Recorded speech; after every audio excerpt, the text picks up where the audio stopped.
Joining me live is former FBI agent Phil Andrew now. He's principal at the Pax Group as well. Thanks so much for your time this morning. Look, what's your view of the law enforcement response to this potential terror attack? Could it have been a lot worse?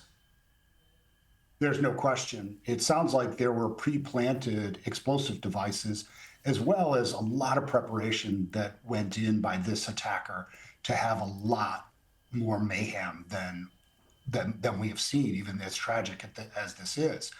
And it's always very difficult to kind of second guess until we have all the facts. But it sounds like this attacker was able to circumvent some of the barriers, get into that protected zone, hurt and kill a number of people with the vehicle even before the shootout. But what they're looking at now is how to understand more about this person, if they had any assistance, looking at any accomplice, and then digging into motive, as well as securing this very active crime scene. Yeah, because we just heard from authorities just then in that press conference that there is potentially more than one person. He might not have acted alone, but the investigation very much into its early stages here. We are learning more about the perpetrator as well. He's a US citizen from Texas. Can you talk us through where the FBI investigation would be up to about how they're looking into this person? They're going to be digging into his entire past, his digital history, his phones, where he has come from. And we've got some early indications, and it seemed a little bit as they were not sure, but they were offering little insights that this might be a former military, U.S. military. He's from Texas. He had protective armor, a helmet, and a long gun when he engaged police, and additional explosives in the vehicle.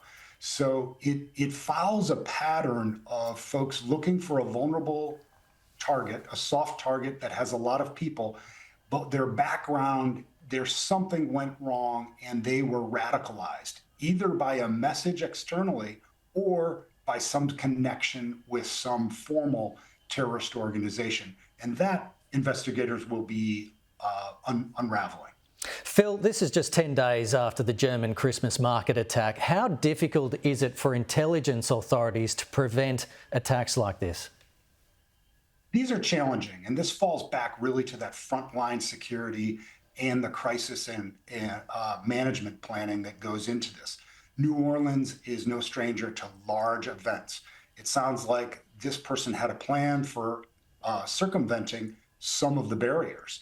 So what we do see is an opportunity when somebody is casing, doing some pre-planning. He probably visited there prior, and those give us some opportunities. But beside that, it really comes to that frontline security, being very vigilant, and sort of we take kind of a layered, kind of Swiss cheese approach where there's a lot of different ways that somebody could be intervened, or that we could see intention well before an incident like that. And that will have to be reviewed and maybe shoring up security. In your view, a part of this FBI investigation, would they be looking into a threat of copycat attacks? Well, there's no question.